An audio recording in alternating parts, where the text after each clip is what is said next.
What differs you from Attorney General Martha Coakley?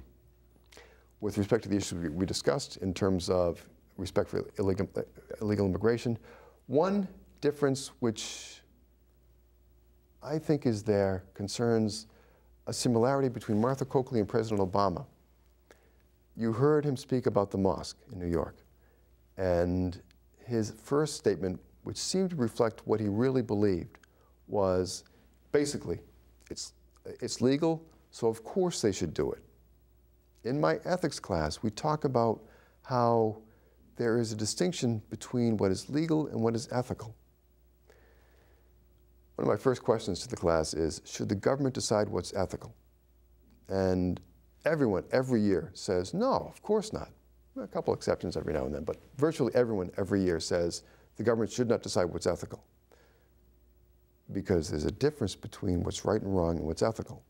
A lot of people, like President Obama, don't seem to see a distinction between what's right and wrong and what's legal and illegal. If it's legal, it's right. If it's legal to build that mosque, it's right to build a mosque. That's indisputed in terms of legality. Of course they have the right. Our Constitution and our laws would not prevent it from being built. But is it right? The president missed that whole question. That's the same analysis that Martha Coakley strained to reach in that statement about technically it's not illegal to be illegal in Massachusetts.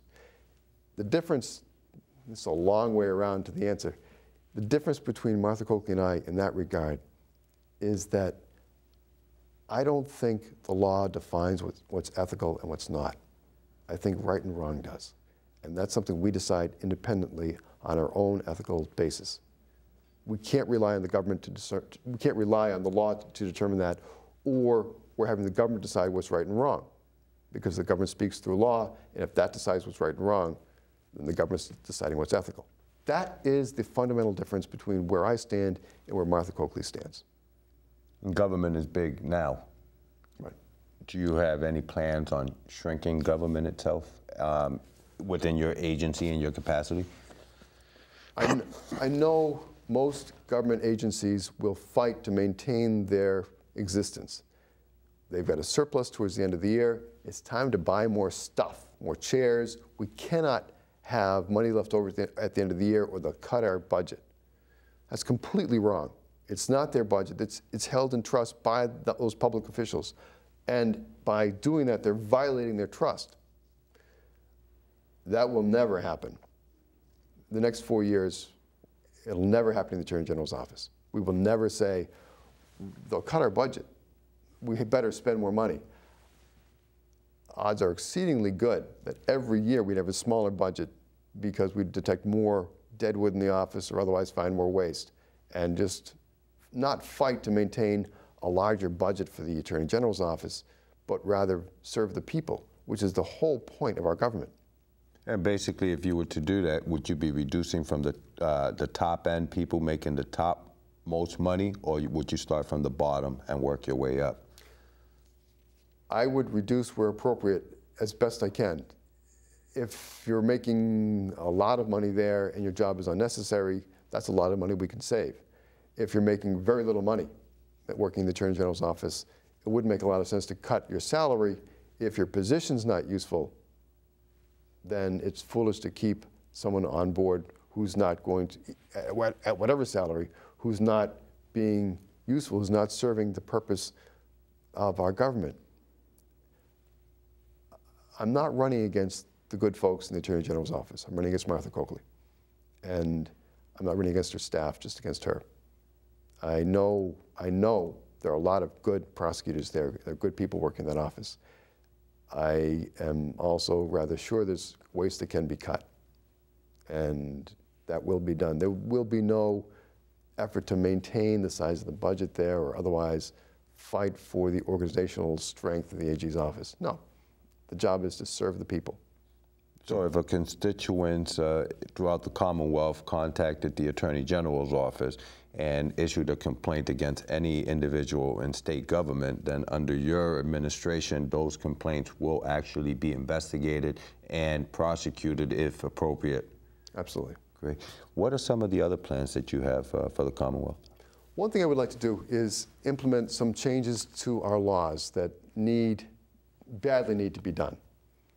If you are, let me put it this way. We have a 2003 Astro van, Chevy Astro van. It's great. We put kayaks on the roof and we drive all over the place. We load the 6 kids in it and we go. It's kind of like the Griswolds from the Vacation movie.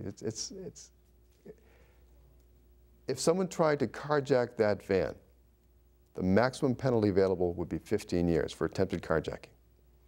If someone tried to kidnap one of the children, the maximum penalty for attempted kidnapping would be 5 years. Completely wrong. We love the van, but we love the kids a little more than the van. That's got to change. We have to look out for our laws to make them more sensible. Armed carjacking has a maximum penalty of 20 years. Sounds about right in terms of if you can put someone in jail for 20 years, but it's foolish in terms of how it fits with other laws. Unarmed robbery, purse snatching, potentially a life sentence. Armed carjacking, 20 years. Unarmed robbery, life. The armed carjacking statute is useless. We have to fix laws like that. We have to make it more sensible. Back after I left the prosecutor's office, I had one case I worked on as a special assistant DA. It involved the murder of a police chief. Robert Mortel was chasing 3 people through the woods in Holden, Mass. And they ambushed him, they shot him through the heart. When he was down, they tried to shoot him in the head. And the basic fact pattern behind that was these 3 people stole a van, drove to Holden, and they were committed to killing anyone they'd meet. They broke into houses trying to steal everything they could get. And they stole from those houses. Hector, on that fact pattern, stealing the van, driving out there armed to the teeth, ready to kill anyone you meet, breaking into houses in the daytime, stealing what you can. The most serious crime committed was stealing the van. That's wrong. Unarmed breaking and entering in the daytime should be a life felony. Shouldn't be just 10 years. It should be like nighttime burglary, like nighttime breaking and entering burglary. Part of what I would do is fix laws like that, that just make no sense. So there is laws now in the books, not just in general with that particular, but there are laws that are being abused or that don't even make sense to keep on the thing. So basically the reform laws. You're not looking to create more laws, you're looking to reform the actual laws that are on the books now. Exactly. Part of rebuilding the trust in government is making it respectable in that way, not having laws that make very little sense. If you are a kid with a false license to get into a bar to drink, that's a felony, a false driver's license. If you steal someone's identification under our current identity theft law, it's a misdemeanor. Are you kidding me? You're stealing someone's identity, you're ruining their lives in some respects, and it's a misdemeanor? We have to restore trust in our government by making it more trustworthy, by getting rid of foolish laws, like by fixing them, to make them more sensible. Because the people know the laws need to be fixed. And when you have incumbents who sit there and don't do anything about laws like that, it's just wrong. Well, we appreciate the fact that you are running for Attorney General. Now, we understand that you are a write-in candidate, and there are stickers that people can obtain to do that. Tell us a little bit, how can people get one of those stickers? And Thank you. The reason I'm a sticker candidate is I was chief legal counsel for a candidate for auditor until July. As many people were, I was hoping somebody would run against Martha Coakley. Some names are out there. They asked Jackie Robinson to run. Guy Carboni had his name out there. They asked him to run. Nothing was happening.